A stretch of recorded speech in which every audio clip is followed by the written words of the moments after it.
This will be a day long remembered. Now I am the master. Welcome to another episode of Legends and Theories. And welcome to my review of The Lord of the Rings, Book 1, The Fellowship of the Ring, by J.R. Tolkien, and I will be reviewing both the book and the narration by Andy Serkis, since I was both reading the book and listening to the audiobook so I could get such a better understanding of it.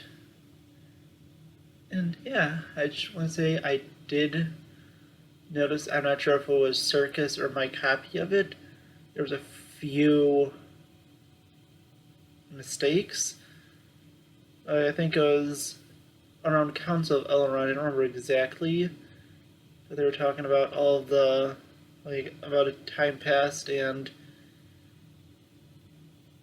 I think my book said 14 days, but Serkis read 15 days, and right around that I think it was another length of time. I don't remember what it was like.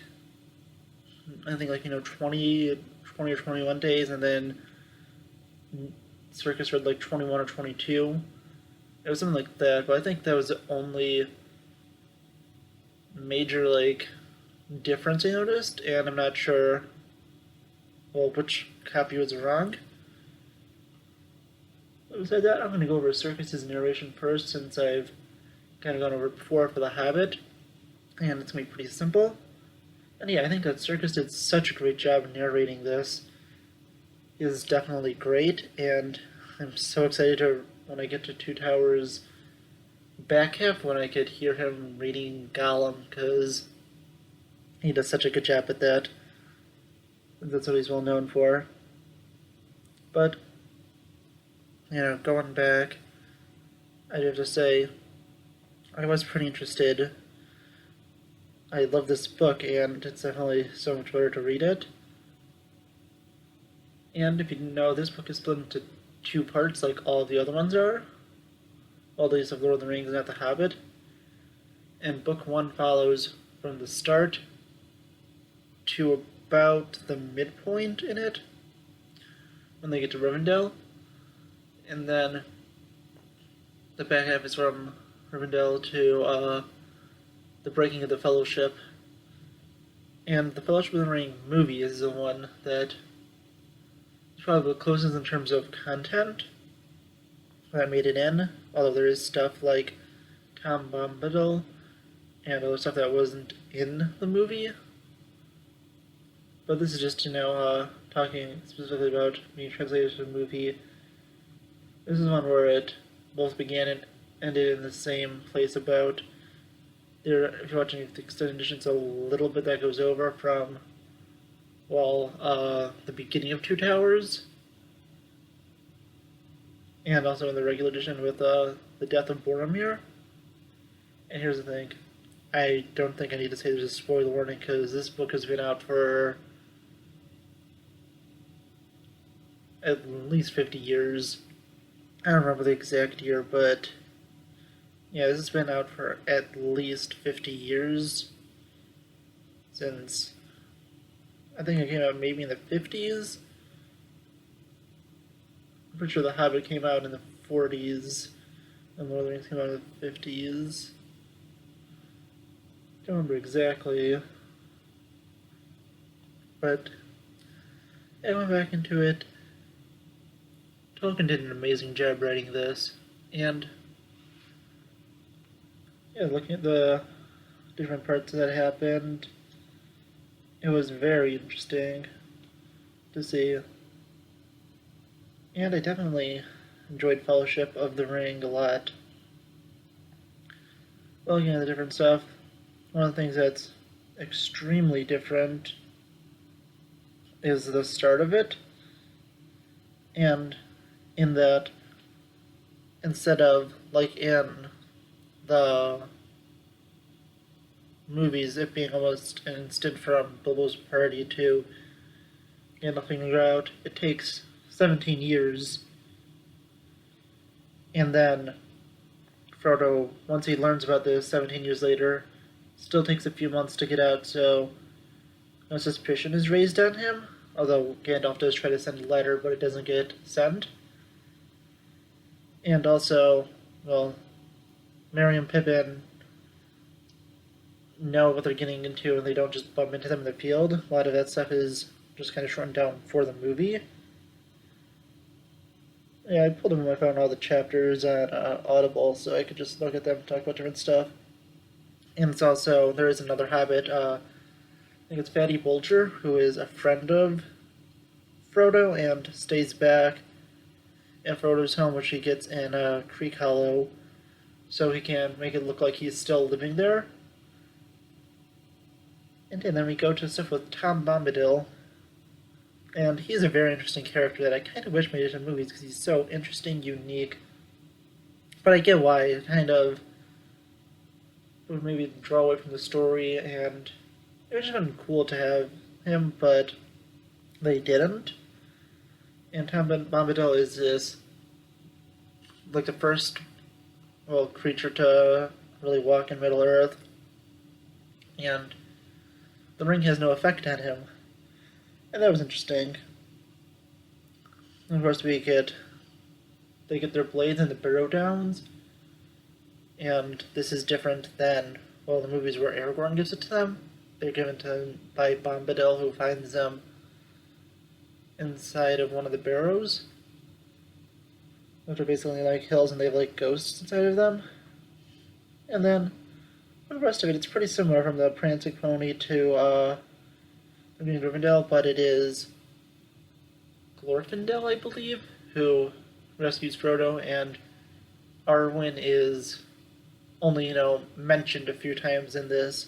She has no major role at all in the books, which is something I would like to talk about a little bit. But continuing on, we have Frodo being stabbed by the Witch King. Well, we don't know he's the Witch King yet, but it just said he's the leader. And there's so much more, and that was just an epic ending to part 1, which initially was all this video was going to be, but I powered through the second half of it in about a week, so we can now go to Book 2. And this begins with Frodo waking up in Rivendell and going to and meeting up with many different people, including Bilbo, Aragorn, and Gandalf. And that is just a setup for the Council of Elrond, which, oh boy, this is a long chapter. One of the longest I've read. This chapter is 2 hours long in the audiobook format. Yeah, that's one thing that always kind of annoyed me when I'm reading it, is it's just such a long chapter, because I typically like reading it by chapter, and I typically have to split up accounts of Elrond, because that chapter is so long. Although I do listen to it at a slightly faster speed, because I'm a little bit of a faster reader. So that helped a little bit. I just kind of went to 2x speed in this one to get through a little faster, although I can still comprehend and understand it pretty well. And then we have, well, the ring going south, and this leads us to Hadras, and yeah, this is pretty similar, although it is not Saruman who is making the storms come. It is just the pass itself, which doesn't like elves and dwarves. And they're forced to go through Moria. And things go pretty much the same, with Gandalf fighting the Balrog on the Bridge of Khazad-dûm, and that leads to, once again, Gandalf falling. But that was still a very good scene. And then, after seeing all that, we go to Lothlorien,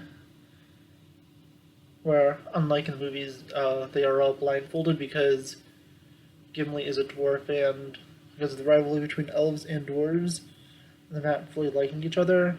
The dwarves they wanted to blindfold Gimli, but the entire company does it so Gimli, well, isn't feeling signaled out.